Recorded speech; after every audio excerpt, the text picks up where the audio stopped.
It was 37 years ago today when Yu-Gi-Oh first dropped its first ever booster box limited edition alpha in base set 2, wherein once upon a time the extra deck was exclusively referred to as the fusion deck, because at the time the only thing that you could put into your extra deck were fusion monsters, and they had not yet invented synchro monsters.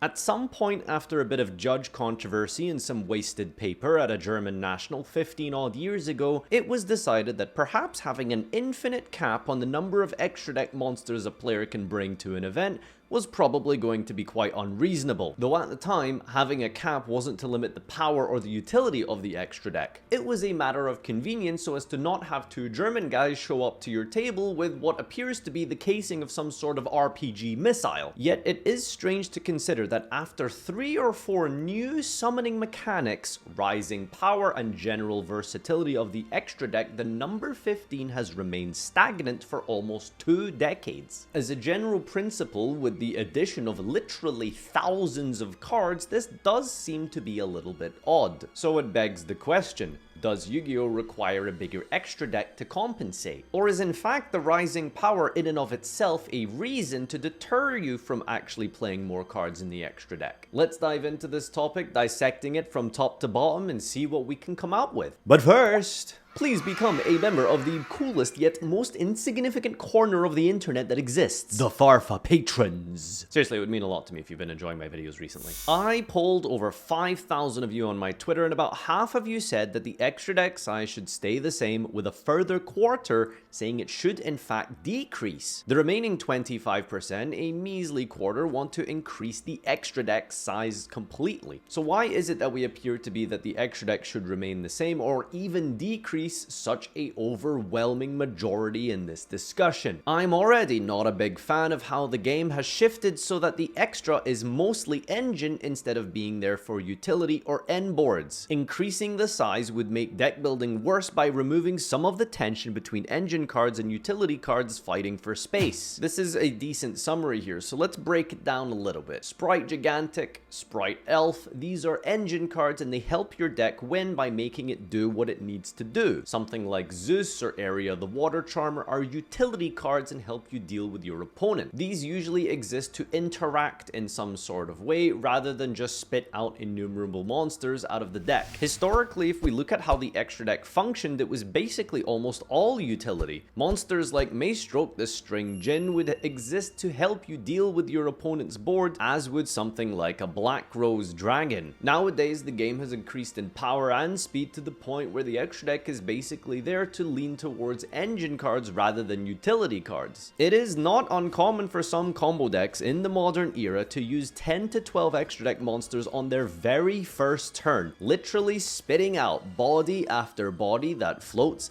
special summons, and extends into an end board of utility monsters consisting of multiple forms of disruption, revival, and even more extenders. I think it would be insane to increase it and would make deck building a lot more boring. Increasing the extra deck is a big no. Part of the deck building is making a choice on which cards to include for your extra deck flex spots. I would love to play Phoenix and Unicorn in my tier deck, but there just simply isn't space. Now let's talk about the argument for staying the same or even decreasing. And I think this entire debate can boil down to this simple point. So pay attention.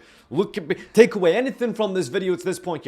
Make sure you're listening. It boils down to this. People who want to increase the extra deck size want to do so because they prefer gameplay to be the determining factor in who wins the duel, rather than deck building of the extra deck. Let's take, for example, a little case study here. Say you're in a meta with 3 popular decks and one kind of a good rogue, semi-rogue, popular but not really that popular deck that happens to lose to Abyss Dweller. Now I decide to not play Abyss Dweller in this hypothetical, theoretical meta. Yes, I know Tier Limit is the best deck right now. I decide to not run Dweller because the 3 top meta decks in this format do not care about the graveyard. Something like Baguska comes up more often than the Dweller would. It would feel horrible to get paired up against the semi-rogue deck more often at a major event rather than any of the 3 meta decks, and to therefore lose potentially purely because I chose not to run that extra deck monster due to space reasons. Now on the other hand, the people who want the extra deck to stay the same or decrease would argue that in this example,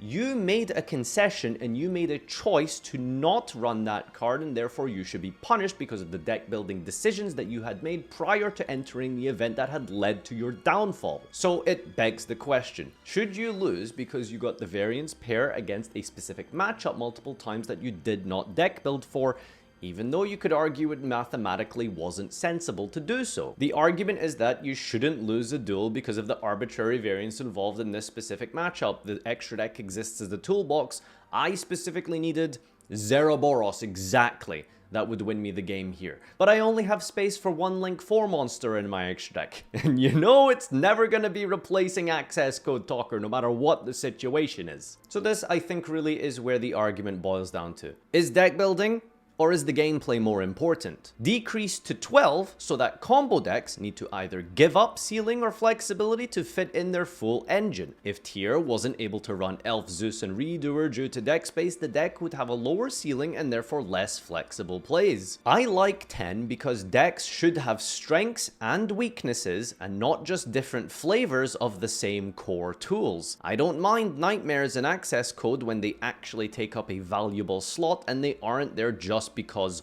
why not? This is probably where the next argument stands. Increasing the extra deck size would only benefit probably the worst type of decks in the game. Combo decks that use like 10 monsters turn 1 and then have utility to fall back on after the engine has been fully fleshed out and realized. Reducing the extra deck size does indeed increase the decision-making process for the deck building. But the question is, does it really increase the quality of that decision-making? Does it feel good to pick a card hoping that you get paired up against one matchup instead of the other simply because you didn't have the space? You could even argue against this, well, perhaps just side deck it. And that is of course something that hasn't been touched on upon at all yet, because you can indeed side deck extra deck monsters, and it's something that people don't really do that often. Now I'll give you my take here personally. My vision of the extra deck is that it is a toolbox. I don't want to go to a job and not have the correct tool because I decided not to bring it today, since it only really comes up 1 in 10 times and I didn't have the space in the van for it. Theoretical scenario where Farfa works as a carpenter. And a really important point as well is that, remember, some decks have a certain quality to their extra deck across the entire spectrum. A deck like Eldritch maybe only really needs like 2 or 3 of its extra deck monsters, Runic maybe 10,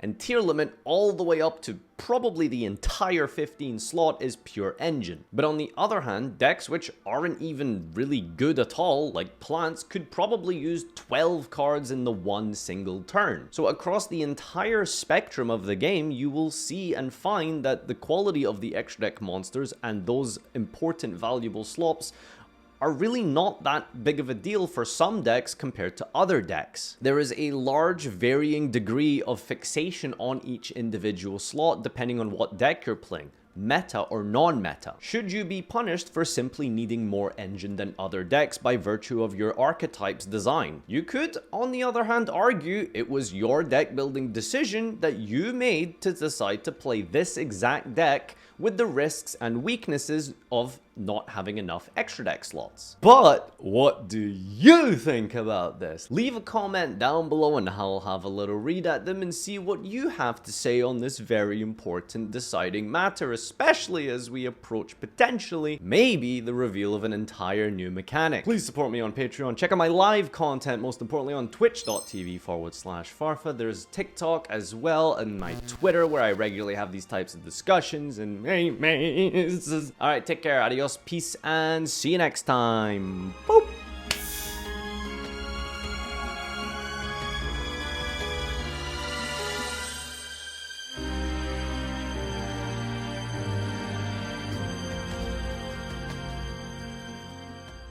Nailed it.